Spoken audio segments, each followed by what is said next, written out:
Good morning, everyone. Jeanette Byro here. I'm a medium and a channeler, and welcome to your weekday daily card reading where we dive into the cards, see what's in store with a message from Spirit.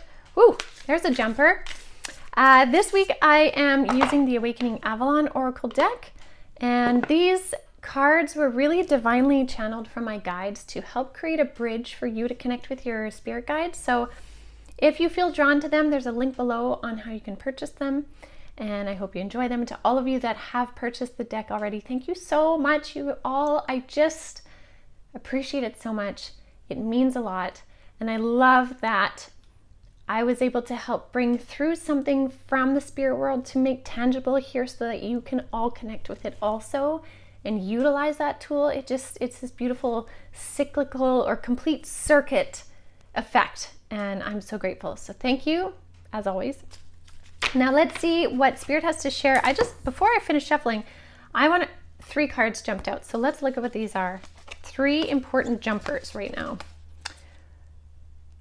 Okay, so this is cool. This is still in the energy of that moon and the message that we had yesterday, an amplification of it, because we have, I'll go this way. First one we're going to talk about is the Ask Your Guides card. This says, trust your guides will help.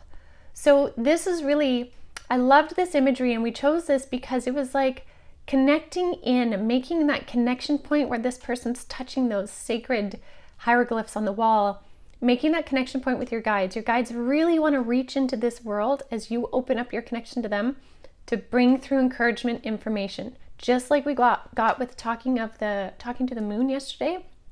Same thing applies here. Allow your guides to reach in, open up, and expand your consciousness, which is essentially this 8th chakra card. This is the chakra that sits above the crown chakra, and it really is a battery for amplifying all the other chakras so we can receive information. This is really opening up for us so that we can really connect in with our guides to receive the messages, but also, they're also showing me about having the conversation. So it's not just simply connecting with them, but conversing with them. And they're reminding me, yesterday was the pull of the Write It Out card, which was really encouraging you all to channel. And when I mentioned that, I remember saying, even write the question and then write the answer. That's that conversation. And this is what your guides really want, is the conversation. Allow them to come in and converse with you. And one of the ways they can do that, yesterday we were encouraged to write it out, write it in journal. Today we're encouraged to listen to the body. So this card, listen to your body, says feel into your body's wisdom. A lot of the information coming through from your guides will do so in the form of intuitive hits on your body. What is your body telling you? Where do you feel the response? What is that response saying? If you feel an energy in your heart space and you tune into that energy, what is it telling you? You can open into that energy and be like, okay, guides, what do you want to say? I feel it in my heart. I feel a fluttery feeling. I'm aware of it. What does it mean? Can you give me any insights? Right? Like things like that. Listen to how your body becomes that interface between the spirit world and you, because it's really significant. Our body really is a tool for that communication. And the more we spend time quieting the mind, going into the body and feeling the body, the more we can receive that communication. It's really interesting. So notice what your body is telling you, because there's messages coming through from your guides, this desire for communication. Now again, I'm going to reference tarot. They're showing me tarot again. So let's see what it is. Just give me 1 second here.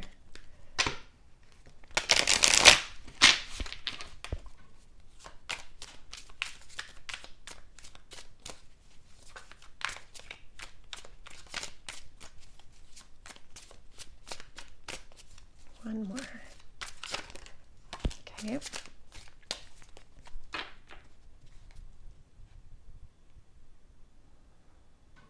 How does that play?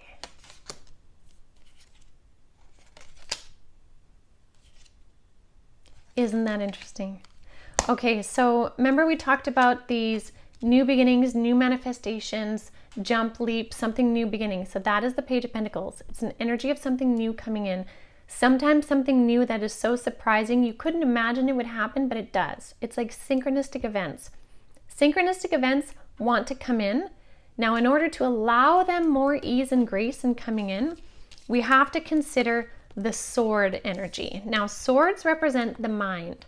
So we have 3 swords cards that came out. So here's the thing. 5 of Swords really talks about like,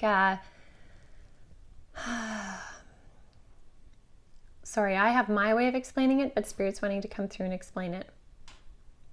So in this way, they're saying 5 of Swords is talking about cutting to the truth of something, right? So there's many ways we can interpret this, but the way that they're showing it to me is you look at these people in the cards, right? Some are walking away. Oftentimes this guy is seen as a negative, but in this case, they're saying this person cut to the truth of what was going on in the battle and is removing the swords. See how he's holding the swords? He's removing them. Okay, so this is a spirit interpretation of this. Cut to the truth. And when you do that, information can come in with more ease. So by sitting in the position of the King of Swords, knowing your truth, you have the ability to cut to the truth with ease and grace and speed. So the Knight of Swords can represent speed, a speed of something coming in. You can see this horse is racing inwards. He's got a sword up. So he's coming in quickly in this position of power of the King of Swords to cut to the truth of things. This is what Spirit wants you to do.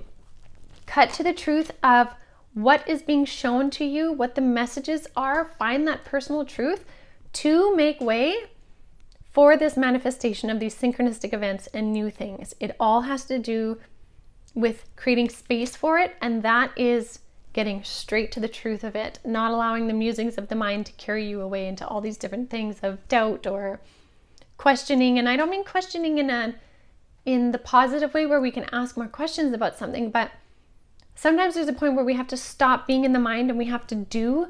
This is kind of like that, like stop being in the mind and going all around, cut to the truth, and then take your action. So this is interesting because it really follows the flow of the energy of yesterday. So something to consider as you all tune into your frequencies, tune into your guides. Where do you need to cut to the truth of something and then act? And it might be something big, but it might be something small. And maybe for some of you, it's cutting to the truth of realizing something that, has been a trigger for you is no longer a trigger for you. And that's actually the truth. You do not need to keep going back to that event or situation. It's done. It's over. You can take the swords away and move forward. Right? For others of you, maybe it's saying, you know what, stop sitting in an energy of analysis paralysis and jump, take an action, take a step on doing something. So it's an energy of movement, which I think is really neat, really encouraging us to step forward, to talk to our guides, receive that guidance, and listen for it to come through the body as well. So I will leave that with you all for today. Thank you always so much for joining me. I appreciate it big time. Definitely check out avalonspirit.com for ways to increase your consciousness. Tomorrow night, I am hosting a group reading, so you can sign up for that, where you can have the opportunity to ask a question or even just listen to the questions other people are asking about the spirit world, how it works, what's going on. It's a great informative session for those of you that are curious, so check it out, and I will see you all again tomorrow. Have a beautiful day.